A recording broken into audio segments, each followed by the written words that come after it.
A paz do Senhor, irmãos, que bom nós estarmos juntos mais uma vez. Eu sou o pastor Emerson e é sempre bom ter você conosco aqui na nossa Escola Bíblica Dominical.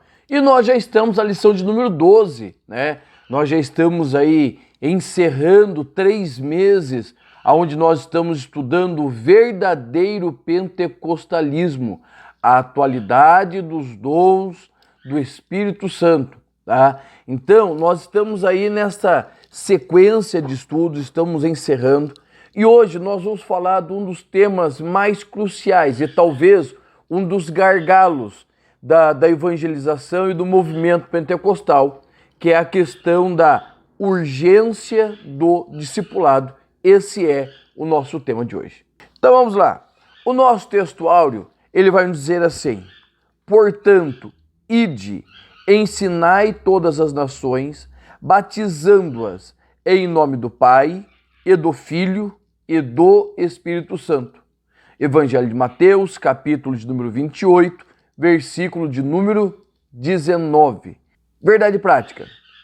Chamamos de discipulado na fé o aprendizado de um discípulo por meio de um mestre na igreja para ajudar a desenvolver o seu crescimento espiritual. Então nós vamos falar dessa questão da formação de novos crentes. Não estamos falando de acrescer na membresia. Isso é consequência. O discipulado é a formação integral do crente, tá? É a formação integral. Então, nós vamos ver que esse tem sido um dos gargalos, certo?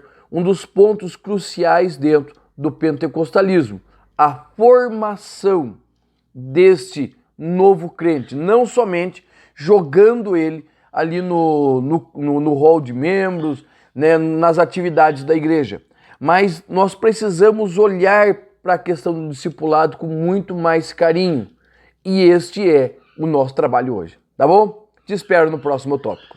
Antes de nós continuarmos, queria pedir para você, deixa aqui o seu like, deixa aqui o seu comentário, eu gosto muito de responder o seu comentário.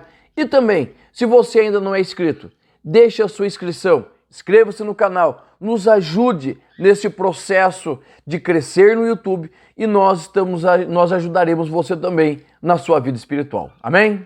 E eu quero fazer com você hoje a leitura diária, certo? Isso daí normalmente está na primeira página da tua lição, né? Logo abaixo do textuário da verdade prática. E o bom da leitura diária é que ela nos traz sempre um panorama completo, certo? Se você não faz na sua classe, é bom que você faça. Isso te ajuda bastante. A leitura de segunda está em Mateus capítulo 4, versículo 23, diz assim: Jesus percorria toda a Judéia, ensinando nas sinagogas, pregando o evangelho do reino e curando todos os tipos de doenças e enfermidades entre o povo. E o texto é o seguinte: o ensino da palavra acompanha a evangelização. Então, irmãos, veja bem, é muito importante nós compreendermos essa situação de ensino e também a pregação. Nós gostamos muito da questão da pregação, certo? As nossas igrejas, por natureza, elas gostam da ideia da pregação, os trabalhos evangelísticos, os trabalhos avivalistas, tá?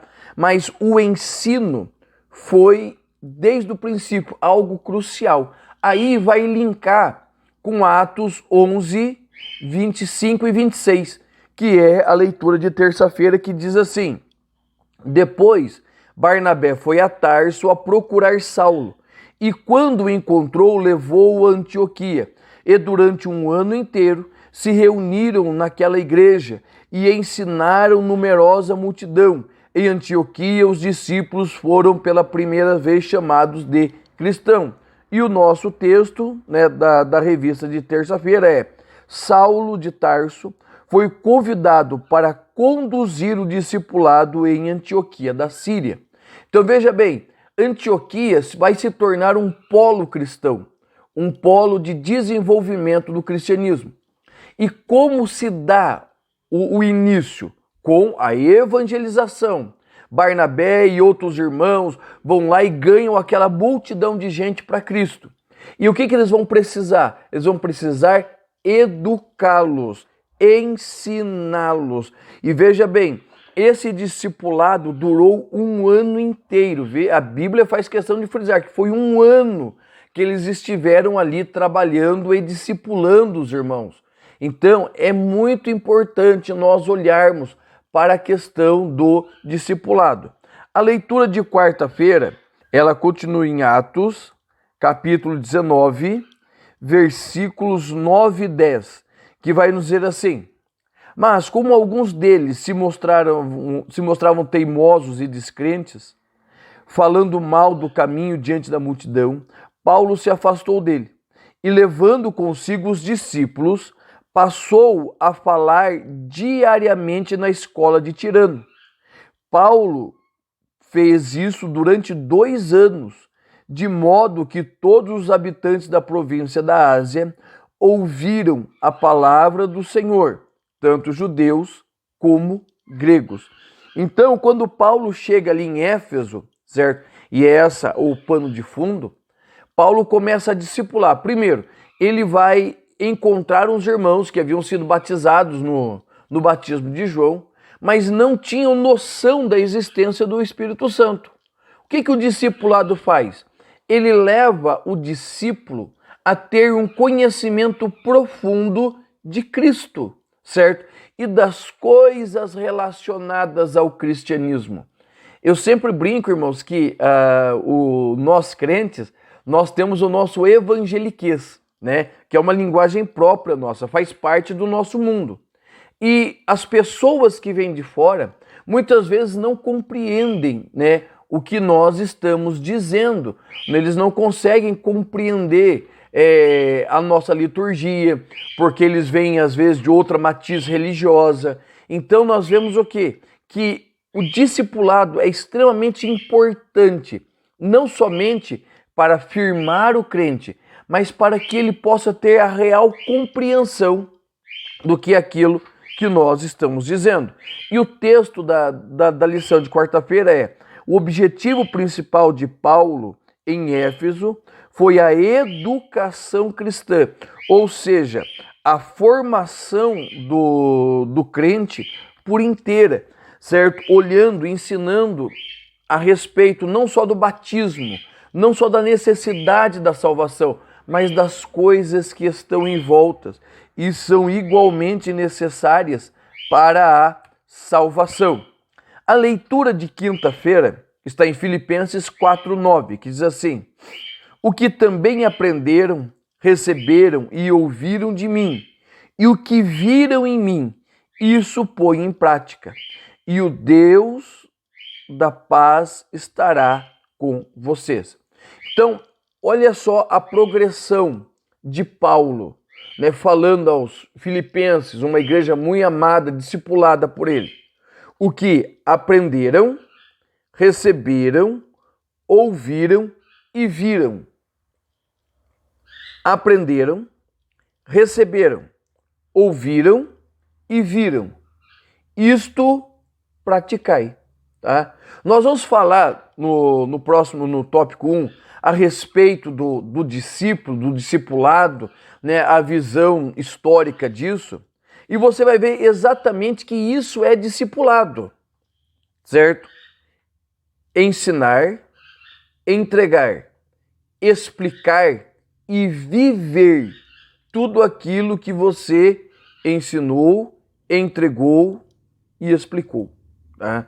E Paulo vai fazer isso com excelência, de tal maneira que a igreja de Filipe era extremamente abençoada e próspera, não só por riqueza material, mas por firmeza e constância na presença do Senhor. E o texto da lição de quinta é assim: aprendemos a verdade cristã com os nossos mestres.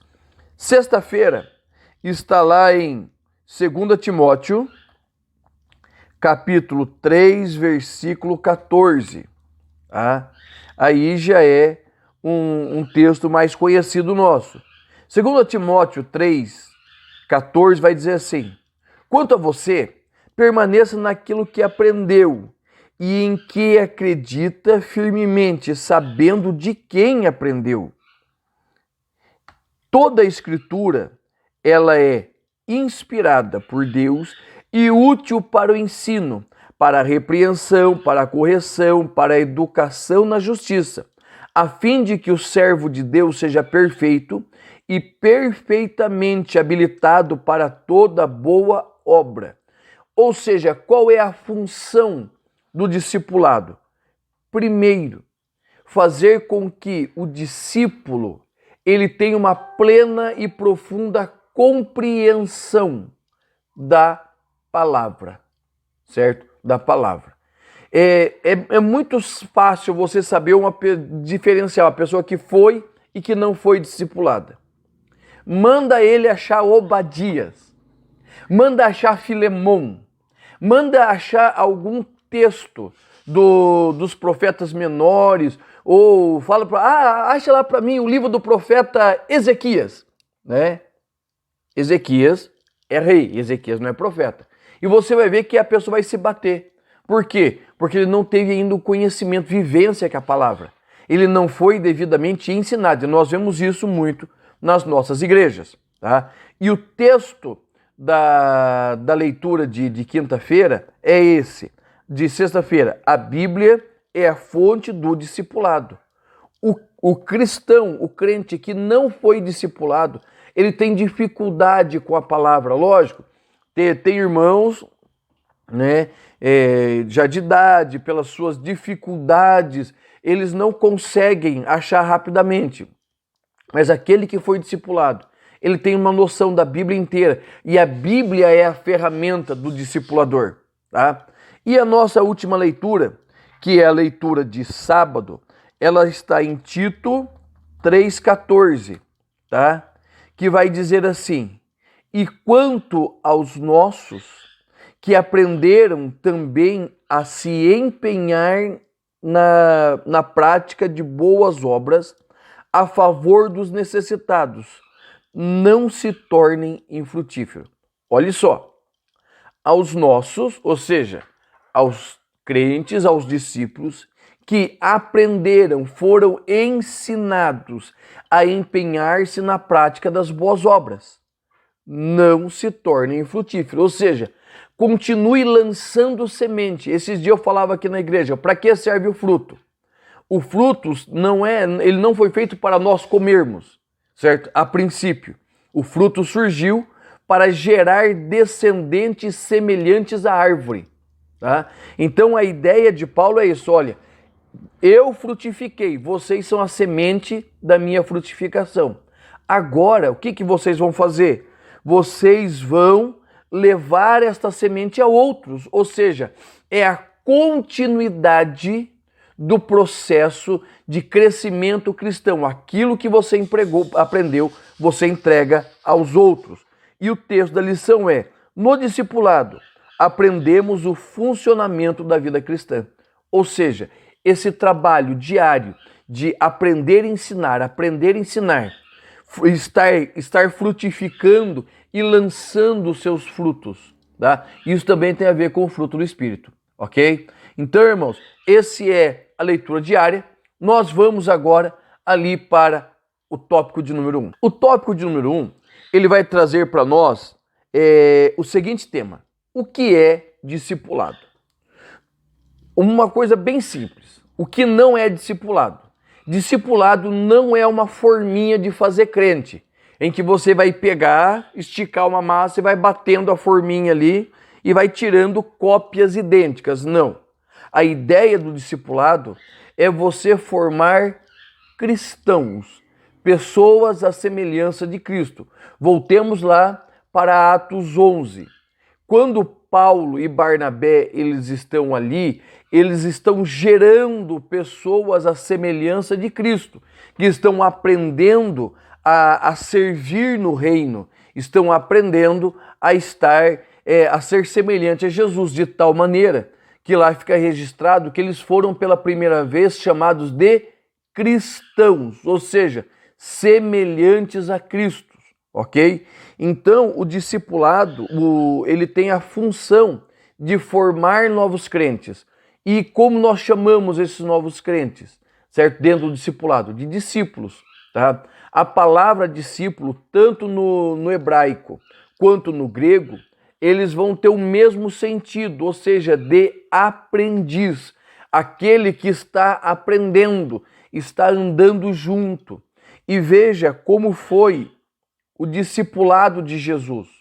O discipulado de Jesus durou 3 anos, aonde os seus discípulos estavam 24 horas por dia junto dele, aprendendo com ele, certo? Vendo o que ele fazia e replicando em escala menor, né? Até que eles chegaram ao tempo de serem os mestres, tá?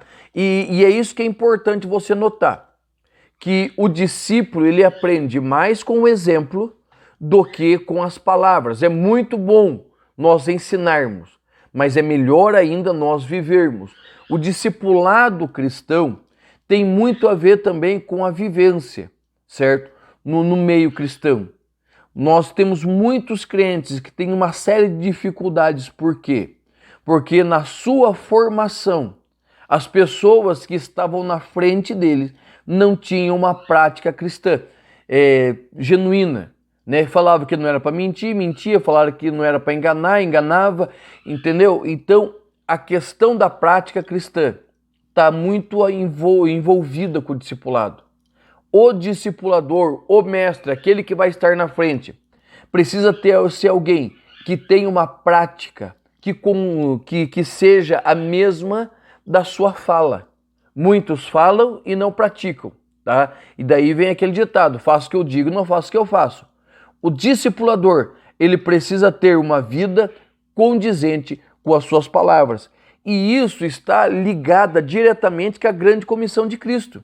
Porque o Senhor Jesus disse assim, olha, ide, pregai e ensinai, tá? Ensinai. A questão de fazer discípulos, certo?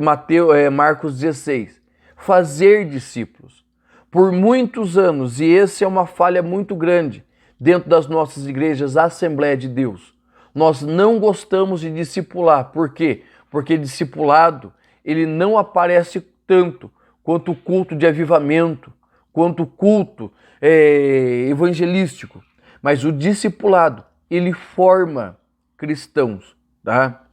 Então a grande comissão, ela está linkada diretamente com não somente o ganhar almas, mas manter almas. E aí vai uma crítica muito ácida à nossa Assembleia de Deus. Nós somos excepcionais ganhadores de almas, mas nós temos dificuldades de manter as almas, certo? Que ganhamos. Por quê? Porque nós trazemos para o meio da igreja, nós colocamos os irmãos no meio da igreja, mas nós não damos o suporte para que ele possa compreender essa mudança de vida, de pensamento. Aí está a questão da educação cristã, certo? Escola bíblica dominical, cultos de ensino, trabalhos de discipulado, tá? Esse trabalho contínuo de preparação, né? Preparação para a vida cristã. Porque muitos vêm para a igreja com a ideia de que tudo muda, só que não passa de mágica. Eu sempre digo aqui na igreja, evangelho não faz mágica, ele faz milagre. Mágica é ilusão, truque de ótica. Milagre não, é uma operação de Deus. Vida cristã é um milagre na questão da salvação, mas é um desenvolvimento cotidiano. Então você precisa ter um trabalho sistemático, levar as pessoas ao conhecimento do evangelho. E isso, irmãos, nós temos dificuldades e nós precisamos aprender, certo? Nós temos algumas divergências com as igrejas reformadas na questão do batismo com o Espírito Santo. Mas a questão do discipulado nas igrejas reformadas é extremamente exigido. Tem um conhecido meu que era da nossa igreja e foi para a presbiteriana, certo? Já crente de tempo, batizado, tudo. Ele chegou lá, ele precisou passar por todo o processo de discipulado. E isso que era uma pessoa com determinado grau de conhecimento, tudo, mas precisou passar. Porque nas igrejas reformadas, seja aqueles que são nascidos na igreja, seja aqueles que vêm de outras denominações, eles precisam passar por esse processo. Porque o discipulado não é só ensinar a respeito de quem é Jesus, a Bíblia, tá? É ensinar o relacionamento. Nós vamos ver isso mais daqui a pouquinho. Amém? Eles estavam fazendo o quê? Eles estavam no partir do pão, tá? Mas perseverando na doutrina. Então, a palavra traz essa comunhão. Pessoas que pensam igual, falam igual, estão no mesmo propósito. E esta comunhão vai levar a algo chamado serviço, né? Nós temos um erro muito grande na nossa igreja, tá? Que parece que só quem foi chamado para trabalhar é aqueles que foram consagrados, tá? A nossa igreja ela tem perdido muito a ideia do serviço cristão, tá? Que é exatamente isso, todo crente, independente da onde ele sirva do ministério, ou se não esteja no ministério, ele se propõe a trabalhar pelo evangelho.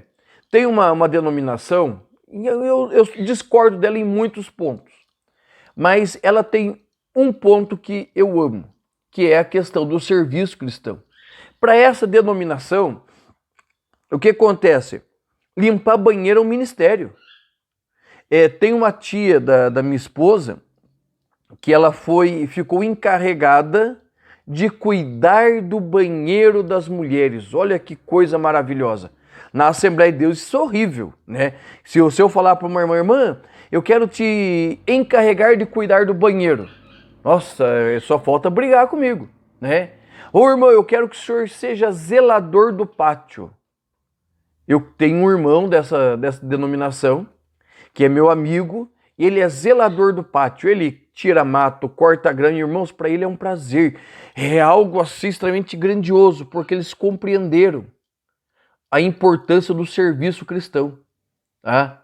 De nós estarmos desempenhados no reino. O serviço cristão ele tem de ser completo. Nós precisamos ensinar os novos crentes a respeito do serviço. Por quê? Serviço cristão não é só pregar. Às vezes pregar é o menor do serviço.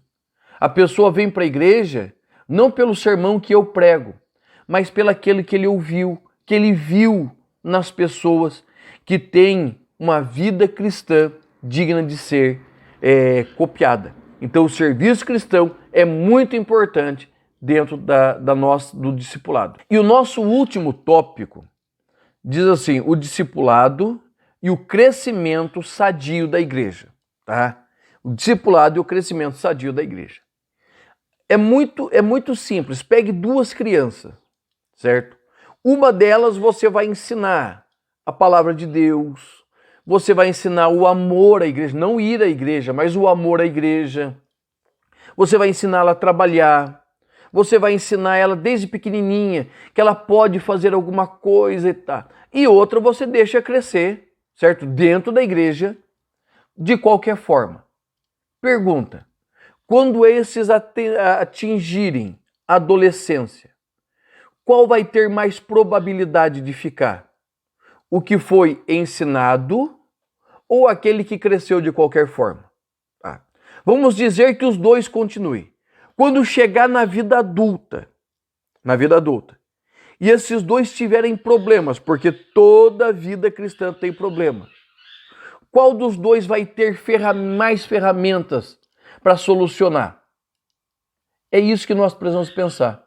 Aquele irmão, aquela irmã que vem para a igreja, eles são exatamente crianças na fé. Nós precisamos olhar para eles e dedicar mais tempo para eles. Porque, como crianças na fé, eles precisam muito